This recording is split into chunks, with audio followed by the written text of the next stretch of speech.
môj Bože, opačná strana sveta, prečo by si to robila? Som tu už rok teda a videla som až dva pavúky. Nájsť si tú prácu teda vôbec nie je jednoduché, by som povedala. Treba sem prísť, lebo je to, akože mňa to tak očarilo, ja som ani nečakala. Obrovské netopiere, také sú reálne v meste, v centre. Naozaj sú tu ľudia veľmi aktívni, čo sa mne veľmi páči. Where are you from? A ja, že I'm from Slovakia, ale že to si robíš srandu. Ahoj, já jsem ráda, že nás dneska sledujete. My jsme tady s Verčou na úplně krásném místě tady v Austrálii. Já se tě rovnou, Verču, zeptám, kdyby ses mohla vrátit v čase, odjela by si do Austrálie znovu? Určite áno, ale tento raz by som zobrala za sebou aj svoju rodinu, aj všetkých svojich kamošov. Niekto to môže vidieť, aké je to tu úžasné, krásne, aký je to život, životný štýl a naozaj, ako sa tu žije, aké tu je príroda, fauna, flóra. Úplne by som to chcela všetkým ukázať. To je krásný, já si to dokážu představit, i ten pocit. A Verčo, představ se nám trošku, kdy jsi přišla do Austrálie, proč jsi tady? Trošku nám to zhrní a pak se pustíme do toho celého povídání. No tak prišla som presne pred rokom, je to už rok, čo som tu. A prečo som prišla, teda to vôbec nebol ani môj nápad, Austrália ma v živote úprimne ani len nenapadla, že by som sa sem niekedy v živote presťahovala, alebo že by som tu žila. Ale prišiel s tým teda môj priateľ, ktorý je doktor a teda potrebovali sme anglicky hovoriacu krajinu, keďže on je anglicky hovoriaci. A teraz sme rozmýšľali, že kde čo, žili sme predtým v Anglicku, ale úplne sa nám to nepáčilo, aj to počasie, tí ľudia, životný štýl a všetko. A tak sme si spravili nejaký research a rozhodli sme sa, že teda bude to Austrália. Takže nejvíc tě lákalo to, že je to anglicky mluvící země a ten lifestyle tady? Ano, můžu to tak říct? Ano, určitě. Jo. Ale snažil se tě někdo odradit od toho, aby si vyjela do Austrálie, nebo se tady přestěhovala, protože teď už tady vlastně permanentně žiješ? Úprimne, asi všetci. Že klasicky. Všetci, že môj Bože, opačná strana sveta, prečo by si to robila, proste, prečo ideš tak ďaleko, nedá sa ísť niekde bližšie, že no, asi nie. Proste takto by to svet nejako zariadil, alebo osud, tak idem do toho.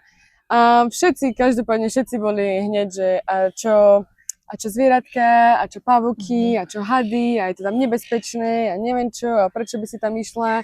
Takže samozrejme tá rodina sa bála, tí priatelia boli takí, že odídeš strašne ďaleko, kedy ťa znova uvidíme a tak ďalej, ale ja som bola na 100% rozhodnutá, že ja idem do toho. A když říkáš tady tyhle pavouci hady, prosím tě, řekni našim sledujícím, jsou to jenom předsudky, je to tady tak, kolik hadů a pavouků si viděla? Ještě nám prosím tě řekni, jak dlouho tady jsi? Aha, som tu už rok teda a videla som až dva. Dva pavouky nebo hady? Až dva pavouky. Dobrý. Teda akože keď nerátame také tie malé, tak ten handsmany, čo sú také tie veľké, tak tie som mala v garáži 2, ale potom som videla raz síce jedného na ulici iba, ale inak som nevidela. A hady som ešte chvála Bohu nevidela. Iba také tie jaščerice sú všelijaké všade možne. To sa mi stalo prvý deň, keď som prišla do Austrálie. A hneď ma zobral teda priateľ do mesta a boli sme v centre mesta, čo som bola úplne hotová, mrakodrapy, všetko a zrazu tie obrovské lizards tam boli a ja úplne, že no, tak na toto si asi budem musieť zvyknúť, okej. Ale zvykla som si, ja sú tam aj kamoši teraz. Já jenom tady pro vysvětlení, my jsme v Brisbane a v Brisbane tady máme, protože jsou to prostě subtropy, tak tady máme takové ty, myslím, že se to jmenou dragon lizards, nejsem si úplně jistá, ale jsou neškodní. Nic vám neudělají, ale jsou tady jako často v parcích, takže to může být překvapující, to věřím, ale nemusíte se bát, nic vám neudělají. Oni sú to vtáky, čo tu možno počujete. Sú OK. A prostě na jakých vízech jsi? Ty jsi teda přišla před rokem do Austrálie, pověz nám trošku nějaký ten průběh. Vlastne celý ten rok som bola na work and holiday víza, to znamená, že som mohla čiastočne pracovať na polovičný. Nie, vlastne bola som aj na celý, ale to, že 6 mesiacov môžem pracovať pre iného zamestnávateľa teda. A teraz som momentálne na takých prechodných vízach, lebo som sa applyovala, po tom roku som sa applyovala na partnerské víza, že som vlastne na vízach svojho partnera momentálne. Co na tom bylo nejsložitější? Byl ten proces, ty víza, jak to je? Akože, no, Je to určite zložité s tým, že naozaj človek potrebuje strašne veľa papierov. Keď sa bavíme o tých prvých vízach, tak si nemyslím, že to bolo až také namáhavé alebo náročné, akože dobre. Pre každého to môže byť iné. Keď je pre niekoho náročné dať dokopy 20 papierov, tak áno. Jasne. Ale keď je to také, že človek si dokáže dať dokopy, ja neviem, bankový účet, výpis bankového účtu, ja neviem, odfotiť si pás, alebo čo ja viem čo, že nemyslím si, že to je až také namáhavé. Myslím si, že najnáročnejšie, hlavne na všetkých vízach sú tie peniaze, mať tie financie vôbec, hej.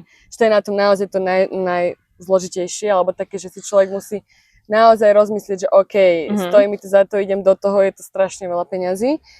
A na tých druhých vízach, už tých partnerských, tam už to bolo zložitejšie, lebo tam už naozaj človek potreboval vlastne ukázať celý ten proof, to, že s tým partnerom žije a musela sa dať dokopy strašne veľa dokumentov, či už, ja neviem, cez fotky spoločné, cez všetky roky, čo sme spolu, naše nejaké konverzácie, nejaké fotky s rodičmi, nejaké letenky, čo sme, kde sme kedy boli spolu.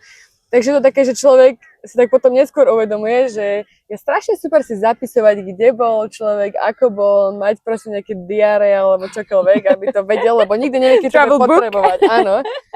To mi vždycky hovorila moja stará mama, že zapisuj si, kde si všade bola a tie dátumy, veď si bola už všade, proste to zabudneš. A ja, že nie, veď mám fotky. A teraz som potrebovala presne napísať, kde som všade bola, dátumy, v ktorých krajinách, odkedy dokedy, za posledných 10 rokov a bola som taká, že OK, tak mi to trvalo, ja neviem, asi týždeň to dať, 2 týždne to dať všetko dokopy, nájsť fotky, nejaké proofs a neviem čo, takže to je také, že môže to byť náročnejšie. No. A ještě se zeptám, ty máš teda Australana, říkala jsi anglicky mluvící, nebo odkud je? Aha, můj přítel je z Jižní Afriky.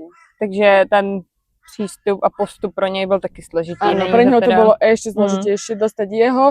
On je teda na pracovných vízach iba, akože sponzorské má víze. Je teda lekárom a jeho celý proces trval skoro rok, pokiaľ ich dostal. Naozaj, že boli tam papiere, ktoré mal podpísané právnikom, nejako proste vygenerované právnikom a oni mu to poslali naspäť nemocnica, že nie je to podľa ich austrálskych pravidiel, tak to musel znova ísť právnikovi, znova to prepísať nejako inak, takže boli tam aj nejaké komplikácie, takže reálne naozaj on čakal dosť dlhú dobu. U mňa tie prvé work and holiday víza, keď som si, ja neviem, applyla som sa a ja som ich o mesiac mala. Takže to bylo easy. Tam je to jednoduché. No, to je bylo jednodušší, ale... Právě, že já si myslím, že tady je hodně takový ten, lidi si myslí, že dostat nějaké dlouhodobější víza je už potom jednodušší, ale kolikrát dostat ty základní víza ano, na working holiday nebo ty turistické, tak turistické jsou prostě hned, ale i tady ty working holiday jsou podle mě nejjednodušší a papírově asi i jednoduchý styl. Tady přijet, že jo? OK, tady teďka, vy to nevidíte, ale nám tady přicházejí různí ptáci na návštěvu, tak třeba je uvidíte za chvíli taky. Byl to třeba pro tebe kulturní šok vidět tady ty všechny zvířata, už jsi zmiňovala ty ještěrky, ale co to ostatní, co třeba si vůbec nevěděla, že tady existuje, nebo je nějaké zvířata, protože hady a pavouky známe asi všichni, ale... Áno, všetky tieto možné vtáky a obrovské netopiere, také sú reálne v meste, v centre. No, hotová som bola z toho, takže to bolo také, keď sa bavíme o tej prírode, tak to bol taký šok asi. Kengurky som videla zo 2, zo 3, len takže v prírode na to som nemala úplne šťastie ešte zatiaľ. Ale tak asi som aj rada. Nechcem ich asi úplne tak niekde stretnúť.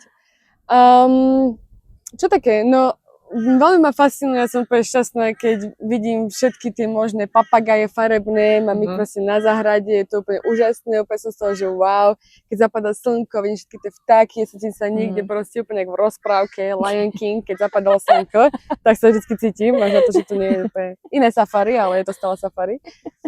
Takže je to úžasné, ale nie je to úžasné o 4 ráno, keď človek chce spať a ono toto začne krákať všetko možné a to je to také, no. A to je právě proti. To můžu potvrdit, my jsme mívali eukalyptus přímo před ložnicí, před domem a prostě ve 4 ráno. Já si pamatuju, když jsem posílala svému kamarádovi nějakou voice message jako zprávu a on mi na to odpověděl v těch 6 ráno nebo ve 4 ráno a byl samozřejmě jako v Evropě a on mi říká, ty jsi v zoo? Říkám ne. Nejsem, jsem doma. Áno, ja teda pracujem akože online z domu A presne keď mám koly, tak zo pár razy hlavne s novými študentami, lebo teda doučujem angličtinu, a s novými študentami už taký, že ty máš vtáčika nejakého doma? Ja, nie, toto vonku sú papagaje všelijaké a také, že to ja nemám doma. A když zmiňuješ tu práci, ty děláš teda z domu, pracuješ pro nějakou mezinárodní školu tady, nebo to děláš vyloženě online a nehledala jsi tady práci? Jaké to je tady hledat práci? Robím to online. Mám teda väčšinou študentov zo Slovenska, plus teda robím aj marketingové veci, mám tiež klientov zo Slovenska. No, nájsť si tú prácu teda vôbec nie je jednoduché, by som povedala. Keď sa bavíme o tom mojom fielde, teda čo robím, že marketing, a chcela by som sa tomu venovať, napríklad ísť niekde do ofisu, robiť pre nejaký korporát alebo pre nejakú firmu, spoločnosť, či už menšiu alebo väčšiu. Reálne som tu rok a ešte som nemala šťastie teda akože zohnať robotu v takomto fielde. Určite by to bolo jednoduchšie, keby chcem ísť do nejakej kaviarne alebo niekde len tak akože na nejaký buď polovičný alebo celý pracovný úväzok, to by sa dalo. Určite by to bolo jednoduchšie, ale aj tak tam človek vždycky musí mať nejaké tie kurzy spravené, proste to baristické a všetko možné, že nie je to jednoduché. Tým, že aj som tanečnička, robím športové veci, veľmi rada by som chcela vo fitku robiť presne nejaké kurzy a tiež to je komplikované, tu všetci potrebujeme mať na všetko, proste nejaké kurzy, certifikáty, ktoré to stojí milión 500 peňazí, takže vôbec to nie je akože také jednoduché, si myslím, tu dostať robotu. Takže mala som šťastie, po pol roku som zohnala teda jednoho klienta cez LinkedIn, z okolností austrálskeho, s ktorým som robila ten marketing, ale akože naozaj hovorím, že ešte sa mi nepodarilo, nezohnala som robotu takto, že v office niekde, alebo tak. A myslíš, že to je taky kvůli těch víz třeba na work and holiday, protože s tím se třeba setkáváme, že hodně lidí áno, určite akože, áno, presne to work and holiday väčšinou ľudia využívajú, že idú teda do nejaké kaviarne alebo tak a keď tak majú nejakú robotu svoju online alebo niečo. Super je to, že aj keď je človek na tým work and holiday víza, tak stále môže robiť presne online, môže byť ako keby ten živnostník, ako to my ho voláme, že to sa dá úplne v pohode a s tým nie je žiaden problém. Ale áno, akože si myslím, keď mám iný druh víz, tak je to už určite jednoduchšie, že oni sa pozerajú na ten work and holiday a sú takí, že no čo, ostane tu, neostane tu, na čo by som vybrala. Jo, a je to i jako já musím říct, že když máme hodně studentů, tak fakt ti, co mají prostě ten australský papír, certifikát, diplom nebo něco, jak říkáš, prostě musíš mít a potom je ta práce, je podle mě lépe se hledá, i ti Austrálni tomu víc důvěřují, že jo, jako jasne. určitě. No tak a budeš si hledat teda něco do budoucna, nebo jsi řekla, že online je pro tebe ta cesta? Akože myslím si, teda určite áno, lebo aj keď sa vrátime k tomu kultúrnemu šoku alebo tak, tak naozaj je to tu veľmi rozdielne. My sme v Európe naučení, že už máme veľa aj také, že remote, práca z domu a máme veľa taký kaviarňovský štýl akože života, že keď som cestovala po Európe, tak veľa je miest, kde ľudia chodia do kaviarne a pracujú tam a tie kaviarne sú otvorené do večera. Tuto proste kaviarne sa zatvárajú o 1:00, o 2:00 na obed. Cez víkend niekedy o 11:00 sa zatvoria, čo my sme, ešte ideme do kaviarne väčšinou o 11:00 alebo čo. Jasne. Takže to bol taký ten naozaj šok, že tu sa zatvára všetko veľmi skoro. Ľudia chodia veľmi skoro spať, naozaj, že so západom slnka pomaly, proste tu sú o 8:00 ľudia v posteli. A tak aj reštiky sa zatvárajú o 7, o 8, o 9, tu potom už večer nič nie je otvorené a centrum je fakt, že prázdne, že to nie je ako v Londýne, akože metropole, stále sa tam niečo dialo alebo tak, že som bola zvyknutá, že hockedy človek ide von, tak nájde nejaký obchod, niečo otvorené, nejakú samošku, proste stále má dostupné. Tuto to je naozaj rozdielne. A s tým, ale super je to, že ráno teda všetci ľudia strašne skoro stávajú, o 4, o 5, o 6, všetci sa tu prechádzajú už proste úplne iný život, všetci chodia na kavičky ráno o 7, takže to bol taký naozaj že šok, že OK, tak teraz musím skôr chodiť spať a skôr vstávať. A teda s tým, že nie je to taký, že by ľudia pracovali v kaviarniach alebo tak, že naozaj toto všetci chodia skôr do ofisu, takže nerobia tu moc remotely, takže akože chcela by som určite aj ja akože zažiť ten život, taký ten austrálsky, naozaj byť s tými ľuďmi, chodiť do toho ofisu s nimi ráno skoro a no, tak. To tady můžete vidět, my to natáčíme a je ráno, takže tady ta zácpa za náma, když vidíte lidi, jak se procházejí, tohle je jako normální, klasický australský den, lidi tady milujou se procházet u vody a žít Hlavne v tých ranních hodinách. A je vlastne jo. úplne jedno, či to je víkend, či to je týždeň, tí ľudia naozaj pred robotou chodia, proste prechádzajú sa, ale proste z každého ráno vidíte v športovom oblečení a všetci sa len prechádzajú do fitka, idú na nejaké všetky možné klásky vo fitku a tak. Naozaj sú tu ľudia veľmi aktívni, čo sa mne veľmi, veľmi, veľmi páči, že to je úplne, úplne iný životný štýl, ako sme my naučení v Európe, by som povedala. Ty to popisuješ tak krásně všechno, ale zeptám se tě, měla jsi někdy pocit, nebo řekla jsi, teď chci domů? Přece jenom rok je dlouhá doba být tady. Áno, akože určite áno. Hlavne v takých prípadoch, keď ja neviem, že mi kamošky zavolajú alebo pošlú mi fotku, že sú všetky spolu doma, tak som taká, že wow, že chcela by som tam byť s nimi alebo s tou rodinou, keď sú nejaké veľké udalosti a proste dejú sa veci, tak vtedy by som veľmi rada chcela byť doma a chcela by som to s nimi zdieľať, že je to také, že naozaj človek vždycky tam je aj pre a proti. A to proti je presne to, že je strašne ďaleko a proste strašne dlho to trvá, keby sa chcem naspäť dostať a strašne veľa peniazy to stojí, takže je to také, že to je to, že tá rodina chýba, tí priatelia veľmi, že vlastne človek príde a je sám v úplne novom svete a musí sa začať zvykať, presne iný životný štýl, všetko. A jak to zvládáš tu samotu? Chodíš se taky procházet? Áno. Už som si zvykla ja ráno, hlavne keď jetlag som mala, tak už som aj ja tam o 6 ráno bola, ja že wow, ten park je naozaj najplnší ráno o 6, to som bola, že wow. Zvládam, chodím tancovať, ja teda tancujem, tak tam sa socializujem. Mám zo pár kamarádov, ktorými chodím takto, že na kávu alebo von na prechádzky s priateľom, trávime veľa času spolu, že cez víkend ideme na pláž alebo tak, športujeme spolu.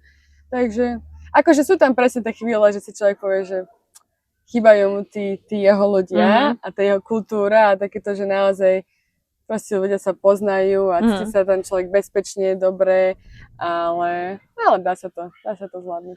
A když říkáš, že bydlíte teda s přítelem, jaké bylo hledání ubytování? Našli jste si ho až tady, když jste se přestěhovali, nebo to bylo, první jste měli nejaké Airbnb? Áno, my sme vlastne prišli, prvé 2 týždne sme mali ubytovanie cez jeho robotu, že to bolo, akože mali sme také, že okej, že aby sme sa mohli niekam odraziť, ale ubytovanie tu zohnať bolo veľmi náročné s tým, že sme boli presne noví v krajine, takže 3 týždne sme boli na Airbnb a chodili sme na všelijaké viewings, obhliadky bytov, domov, fakt sme skúšali všetko možné. Boli sme možno na 15 obhliadkách podľa mňa a ozvali sa nám z jedného. Z jedného, ktorý sme teda aj zobrali, ale bol to ten, chvála Bohu, ktorý sme chceli najviac, čo sa nám najviac páčil. Ale naozaj, aj keď sme chodili na tie obhliadky, tak tam boli proste húfy ľudí, čo si obhliadali ten dom, byt, že to bolo veľká konkurencia. A keď všetci boli Austrálčania, alebo čo, tak videli naše papiere, že len prišli do krajiny, tak zdali nabok. Nebolo to jednoduché, ale našli sme si svoj krásny domček. Tady je to totiž dost složitý, podle mě systém, i jakože na to Češi nebo Slováci nejsou zvyklí, že jo, tady musíš prostě dokládat výpisy z účtu, že vyděláváš peníze, smlouvy, ja už ani si nepamatuju, co všechno tam musíš mít, ale není to tak jednoduché, že jo? Presne, z predchádzajúcich ubytovaní, ako keby aj referencie od nich, že či si bol dobrý nájomník, alebo nie, alebo áno, takéto. Ešte neviem, či aj z práce tam netrebalo náhodou referenciu, že aký si zamestnanec, alebo čo. Jo, ten styl je tady fakt úplně jiný a já si myslím, že v hodně případech je lepší, protože pak víte, koho máte vlastně ve svém vlastním ubytování a víte, máte i tu jistotu, že ty lidi vám zaplatí, že jo, to ten nájem, protože to se podle mě dost často v Česku nebo na Slovensku stává. Ano, no jasně. Že prostě máte neplatiče, ale nevěděli jste o tom, že jo. Jak rychle jsi našla kamarády? Máš tady hlavně slovenskou komunitu, českou komunitu, Australany. To bolo veľmi vtipné, by som povedala, pretože tie 2 týždne, ak sme boli, aj na to Airbnb, ak sme boli, tak to sme boli také oblasti, že to som bola takom odrezaná od sveta, akorát som tam mala jeden obchod a do mesta to bolo ďaleko a tak som nechodila, ale potom som išla konečne do mesta na tréning, na môj prvý tanečný tréning a čakala som tam 10 minút dopredu, lebo my, klasickí Slováci, alebo tak, musíme na čas dopredu vedieť, kedy náhodou by sme vedeli. A bolo tam jedno dievča, čo bolo tiež dopredu prišla, tiež prišla prvýkrát, začali sme sa rozprávať a ona, že where are you from? A ja, že I'm from Slovakia. A ona, že to si robíš srandu. Ona, že ja som tu rok a pol, až som tu nevidela žena Slováka, proste Slovenka hneď na šupu. Takže hneď som si našla kamošku. Áno, hneď som si našla prvú kamošku, prvý deň v meste, keď som proste prišla na tréning, na tanečný. Potom som si našla ešte, hej, zopár, takže mám zopár Sloveniek a nejaké zahraničné kamošky, ale nemám ani jednu Austrálčanku kamošku. Asi, akože jednu, čo poznám. Je to veľmi ťažké sa dostať do tej ich komunity. Oni sú naozaj skôr takí, akože oni si držia spolu a moc ako keby nepríjmajú. Ja by si myslím, že až tak veľmi nepríjmajú tí zahraniční medzi seba a tak, že, alebo nemala som ešte asi takú príležitosť nejakú. Aj keď chodíme na tie tanečné, tak ľudia tam väčšinou akože prídu, odtancujú si a idú domov. Že nie je to také, že by sa veľmi chceli nejako si zväčšovať svoju komunitu priateľov, kamarádov alebo tak. Takže akože mám ich zopár, ale nie je ich akože veľa úplne. No. To můžu potvrdit, ale já si vždycky říkám, jako kdybych byla zpátky v Česku, tak taky moc nepouštíš už těch kamarádů nebo nových lidí do toho svého kruhu, takže vždycky si říkám, jako je to asi jenom o tom čase, ale hodně Australánů se tady i jako stěhuje, bych řekla, a v tu chvíli asi jsou víc open-minded, si zvětšit tu komunitu, ale jo, souhlasím, že úplně to není nejjednodušší se dostat a mít nějaké úplně nejbližší kamarády s Australánou, takže hodně ti expati drží i dohromady. Určite. A hlavne vidíme to, že tu je strašne veľká komunita Aziatov a oni, aj presne čo sú tanečníci, a oni všetci držia iba spolu, keby som povedala, že oni majú to svoje skupiny a veľmi akože nepríjmajú nových, naozaj. Že sú takí podelení všetci, presne podľa svojej kultúry by som povedala, že sú veľmi akože tak podelení. Takže blížíme se k cíli tady toho úžasného povídání. Já se tě zeptám, co bys si poradila tomu svému minulému já před odletem? Abys to tady zvládla, nebo... Zbalila by som si viacej zimných vecí, pretože túto domy a byty sú také, na čo sme my zase zvyknutí.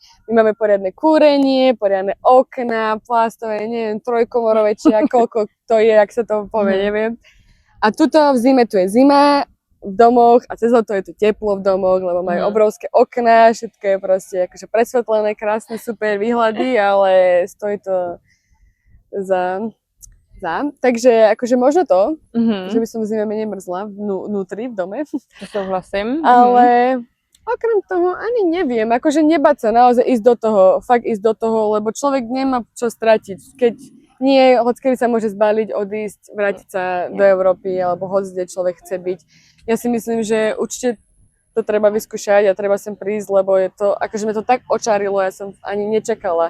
Akože úprimne, keď mi priateľ prvýkrát povedal, že ideme do Brisbane, ja som aj nevedela, že nejaký Brisbane existuje, hej, ja som si to musela vygoogliť, že OK, čo je to, ako to vyzerá to mesto, hej. Vôbec som nevedela, že to je tak veľmi prepojené, naozaj je to moderné, tie apartmány, ako všetko toto majú úplne také facility sú tu, aj v tých apartmanoch v meste, že to nám sa ani nesníva. A v podstate ten nájom je rovnaký ako niekde v Česku alebo na Slovensku, v Bratislave dáš za malinký dvojizbačík a tu majú ľudia proste bazén na streche a saunu a hento a toto a tamto. Že akože to, že presne, že ako tí ľudia sú veľmi spojení s tou prírodou a naozaj, že žijú s tým a snažia sa to mať stále prepojené, nesnažia to úplne zlikvidovať, ale snažia sa žiť v súlade s tým. Takže to sa mi naozaj veľmi na tomto páči a úplne by som prijala každému. Takže co, doporučila bys každému, kdo se bojí tady odjet, ať to... Určite nech to spraví. Nebudete lutovať. Verčo, já moc děkuju. Já doufám, že si užiješ dnešní krásný den a vám, posluchači, děkuju za to, že jste nás poslouchali, že jste si tady poslechli takový krásný příběh a kdybyste chtěli poradit s working holiday vízama, se studentskými vízama nebo s čímkoliv ohledně Austrálie, já jsem Stefanie a v Canadians dělám programového manažera a moc ráda vám pomůžu. Díky. Čaute.